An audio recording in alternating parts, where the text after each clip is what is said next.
অভিনন্দন এবং ঈদ মোবারক বাংলাদেশের বোলারদের, সেই সাথে কৃতজ্ঞতা আজকের ঈদের দিনটাকে ডাবল খুশিতে পরিণত করার জন্য।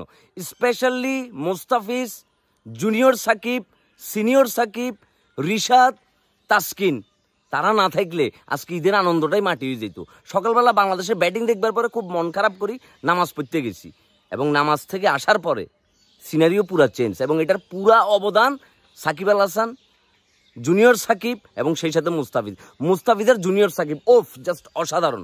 জুনিয়র সাকিব যে লেভেলের বোলিং আজকে করছে, সেই সাথে মুস্তাফিজ দুইটা মেডেন ওভার, জুনিয়র সাকিব একটা মেডেন ওভার, একজনে 20টা ডট বল আর একজনে 21টা ডট বল, সেই সাথে 4টা উইকেট 3টা উইকেট, এবং সেই সাথে রিশাদের যে ইম্প্যাক্টফুল বোলিং, এবং সাকিব আল হাসানের লাস্ট ওভারে 2 বলে 2টা উইকেট ফালাই ম্যাচটা পুরো কন্ট্রোলে নিয়ে আসার জন্য পুরো বাংলাদেশের ক্রিকেট ফ্যানরা মনে কৃতজ্ঞ।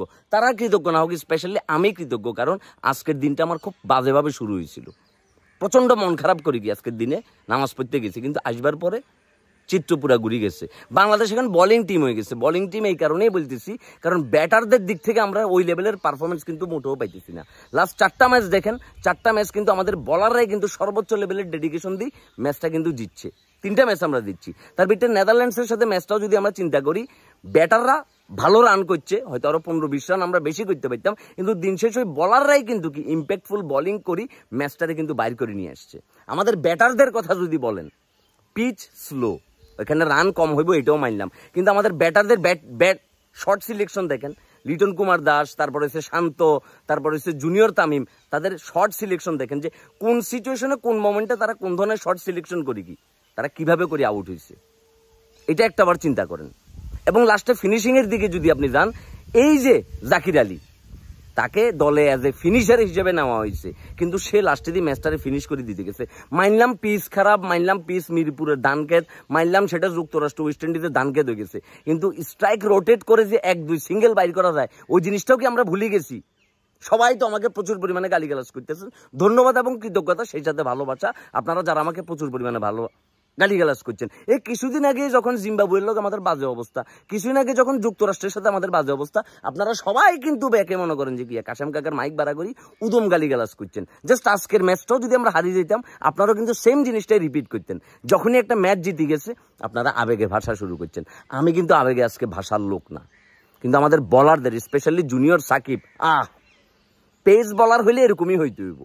শরীফুল টিমের ভিতরে নাই, এটার জন্য প্রচন্ড পরিমাণে অখুশি হয়েছি, কিন্তু শরীফুলের পরিবর্তে এই যে জুনিয়র সাকিব আসি, যে তাণ্ডবটা দেখাইলো, যে আগ্রাসনটা দেখাইলো, যে ক্ষিপ্রতাটা দেখাইলো, মানে মনে হয়েছে রিয়াল বাঘ।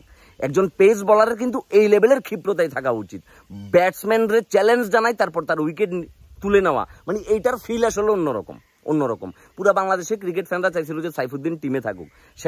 শুরুর দিকে আমিও চাইছি, শেষের দিকে আমার কাছে মনে হয়েছে যে না, তার টিমে থাকার দরকার নাই। কিন্তু এই যে সিলেক্টররা যে কি জুনিয়র সাকিবরে টিমে রাখলো, এটার জন্য কিন্তু তারা সাধুবাদ প্রাপ্য, একদম পরিষ্কার কথা, তারা কিন্তু সাধুবাদ প্রাপ্য। কিন্তু আমাদের ব্যাটারদের, আমরা সুপার 8-এ অলরেডি উঠে গেছি। আমরা সুপার 8-এ 3টা শক্তিশালী দলের সাথে আমাদের খেলা, আফগানিস্তান, অস্ট্রেলিয়া, ইন্ডিয়া, যাদের 3জনে কিন্তু যে কোনো টিম মনে করে যে বিশ্বকাপের দাবিদার। আপনি যদি আফগানিস্তানকে ছোট চোখে দেখেন, কোনো সুযোগ নাই।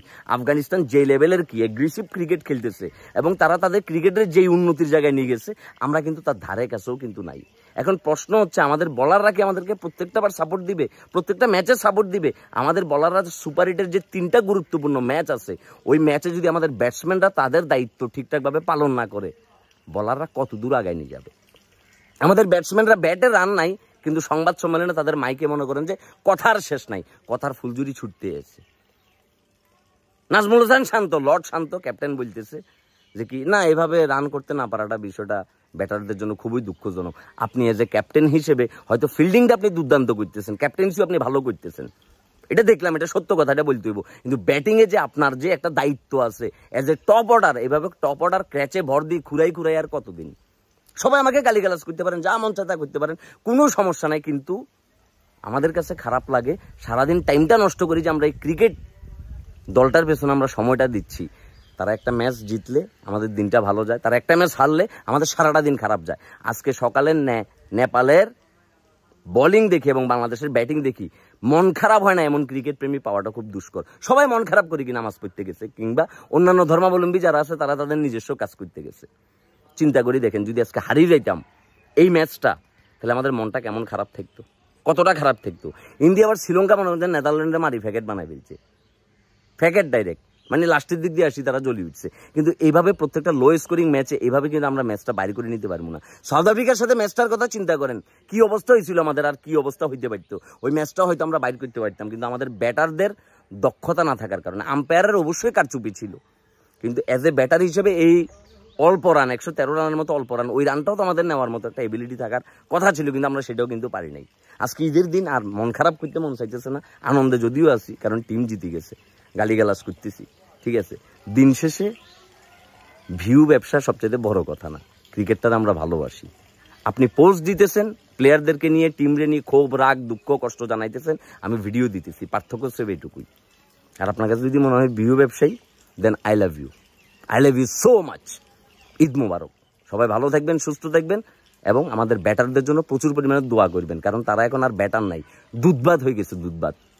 আর বলারদের জন্য শুভকামনা। সুপার 8-এ এই টিম এত বছর পরেও যেহেতু আমরা উঠছি, এটা একটা বিশাল অ্যাচিভমেন্ট। এখন ওই 3টা ম্যাচ, ওই 3টা ইম্পর্টেন্ট ম্যাচে আমরা কি করি, এটা আসলে দেখার বিষয়। কমেন্ট সেকশনে আপনার মন্তব্য দেখবার অপেক্ষায় আছি। সেই সাথে মনা স্পোর্টস পিকনিক পেজটারে কিরিং করে দিবেন। আর ভিউ ব্যবসায়ীর পক্ষ থেকে সবাই ভালোবাসা নেবেন। Love you.